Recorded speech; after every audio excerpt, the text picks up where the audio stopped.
अस्सलाम वालेकुम, welcome back to my channel with another video.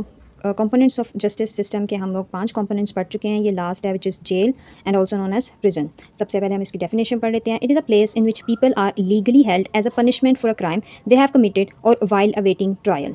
Prison जो है ये एक ऐसी जगह है जहाँ पर लोगों को जो है वो लीगली रखा जाता है उनके किए हुए जुर्म की सज़ा के तौर पे, या फिर अगर किसी का ट्रायल चल रहा है तो उसे भी जेल में रखा जाता है। फंक्शंस ऑफ जेल में सबसे पहले आता है एग्जीक्यूशन ऑफ सेंटेंस। अगर किसी को कोई सज़ा मिली है तो उसकी एग्जीक्यूशन है वो भी जेल में होगी। सेकंड पे आता है मेंटेनेंस एंड केयर।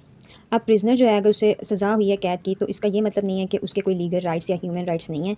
तो प्रिजनर की जो केयर और उसकी मेंटेनेंस है वो भी जेल के फंक्शन में आता है। डिसिप्लिन, उसको डिसिप्लिन सिखाना, that they follow the jail laws and rules, इस तरह उसको डिसिप्लिन सिखाया जाता है। रिहैबिलिटेशन, उसकी रिहैबिलिटेशन रिफॉर्मेशन जो है वो भी जेल का ही एक फंक्शन है, ताकि जब वो बाहर निकले तो एक कानून की पासदारी करने वाला लॉ अबाइडिंग सिटीज़न हो वो। उसके बाद एक 6C मॉडल है ऑफ प्रिजन मैनेजमेंट। 6C में क्या आता है? एक सी से कस्टडी, मतलब सेफ़ प्लेसमेंट, उन्हें वहाँ पर एक सेफ़ जगह दी जाती है। केयर, उनकी वहाँ पर प्रॉपर केयर की जाती है। कंट्रोल, उन्हें डिसिप्लिन सिखाया जाता है। उनकी करेक्शन, रिहैबिलिटेशन होती है वहाँ। क्योर, अगर उन्हें कोई मेडिकल या साइकोलॉजिकल इशू है तो उसकी ट्रीटमेंट होती है वहाँ। कम्युनिटी, मतलब उन्हें वहाँ पर सोशलाइजेशन सिखाई जाती है। उसके बाद आ जाता है problems of jail. So as far as the problems of jails in Pakistan are concern, तो उसमें सबसे पहले वायलेंस, तशद्दुद जो है वो किया जाता है प्रिजनर्स पे। Lack of education and skill training, उनको एजुकेशन और कोई स्किल्स नहीं सिखाई जाती ताकि वो बाहर निकल के एक अच्छे शहरी बने। Lack of training of prison staff की ट्रेनिंग नहीं है कि प्रिजनर्स के साथ किस तरह बिहेव करना है, उनको किस तरह मेनटेन करके रखना है। लैक ऑफ रिसोर्सेज की कमी है। Lack of psychiatrist and psychiatrist और साइकोलॉजिस्ट की कमी है। अगर किसी भी प्रिजनर को कोई साइकोलॉजिकल इशू होता है तो उसके लिए साइकेट्रिस्ट अवेलेबल नहीं होते। मैल ट्रीटमेंट, उनके साथ बुरा सलूक किया जाता है।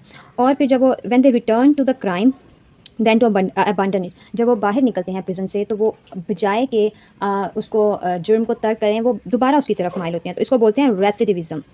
उसके बाद अंडर स्टाफ की कमी होती है। हैवीली ओवर पॉपुलेटेड, बहुत ज़्यादा over crowded, over populated jails होती हैं पाकिस्तान में। पुअरली मैनेज्ड, उनकी जो मैनेजमेंट है वो बहुत ही बुरे तरीके से पुअर जो है वो की जाती है।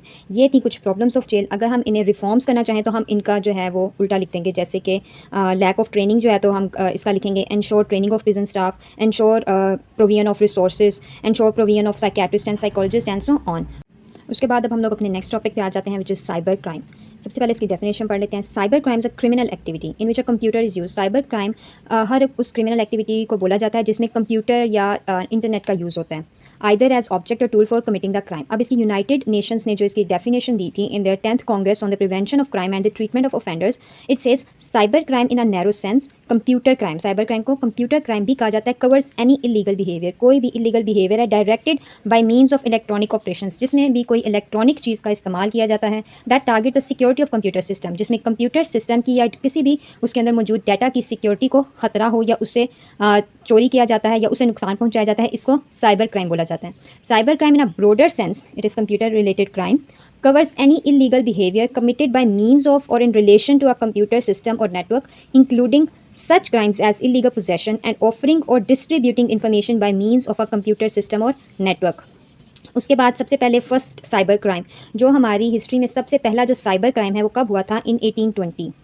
तो इसमें एक आदमी था जोसेफ एम जैकवार्ड, वो एक फ्रेंच क्लॉथ मैन्युफैक्चरर था। उसने एक प्रोग्राम बनाया था, the first ever computer program in the history of mankind. उसमें क्या था कि where by some task were repeated automatically, जो काम थे वो खुद ब खुद ह्यूमन की इंटरवेक्शन, दखल अंदाजी के बगैर ही एक काम खुद ब खुद रिपीट होता जाता है। उसके अब जो एम्प्लॉयज़ थे उन्हें अपनी नौकरी का इससे खतरा महसूस हुआ, इस तरह तो हमारी नौकरी खतरे में होगी, तो उन्होंने क्या किया, इस प्रोग्राम को सबटाच कर दिया। तो इसको माना जाता है the first ever cyber crime in the history of Mankind. उसके बाद कुछ फीचर्स आते हैं साइबर क्राइम के।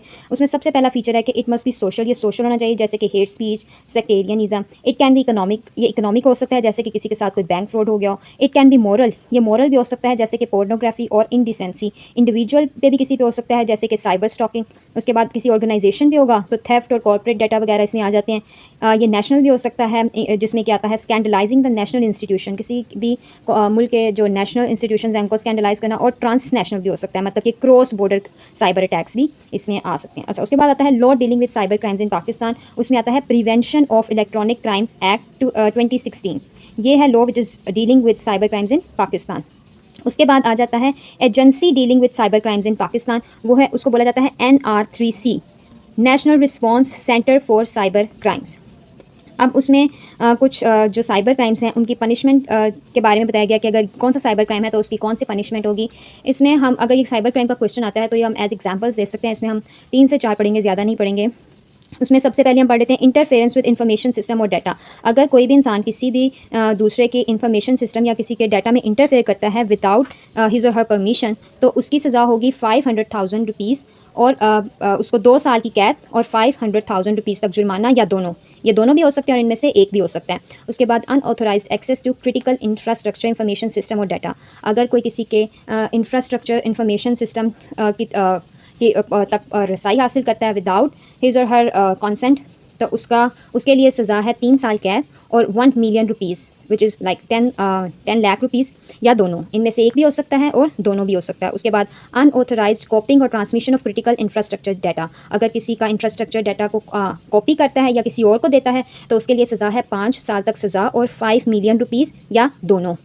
अगर साइबर टेररिज्म होता है जिसमें कि सेक्टेरियनिज्म, एथनिक हेट्रेड आ जाता है, इनसिक्योरिटी इन द गवर्नमेंट फैलाई जाती है, या create a sense of fear, कोई डर या खौफ फैलाने की कोशिश की जाती है सोसाइटी में, तो इसके लिए सज़ा है 14 ईयर्स 14 साल कैद तक की सज़ा और 50 मिलियन रुपीज़, या दोनों। इनमें से एक भी आ सकता है, फ़ाइन भी हो सकता है, कैद भी हो सकती है और दोनों भी हो सकते हैं। अगर कोई हेट स्पीच किसी के खिलाफ करता है तो उसको 7 साल की कैद और उसके साथ फ़ाइन। उसके बाद लास्ट पे हम लोग एक आखिरी पढ़ लेते हैं, unauthorised issuance of SIM card. अगर कोई अनऑथोराइज्ड सिम कार्ड किसी को इशू करता है तो उसके लिए सज़ा होगी 3 साल कैद, जो कि और उसके साथ 500,000 रुपीज़, या दोनों। तो ये थे आज के हमारे टॉपिक। तो उम्मीद है आपको समझ आ गई होगी। मिलते हैं नेक्स्ट वीडियो में नेक्स्ट टॉपिक के साथ। अल्लाह हाफ़िज़ and don't forget to subscribe.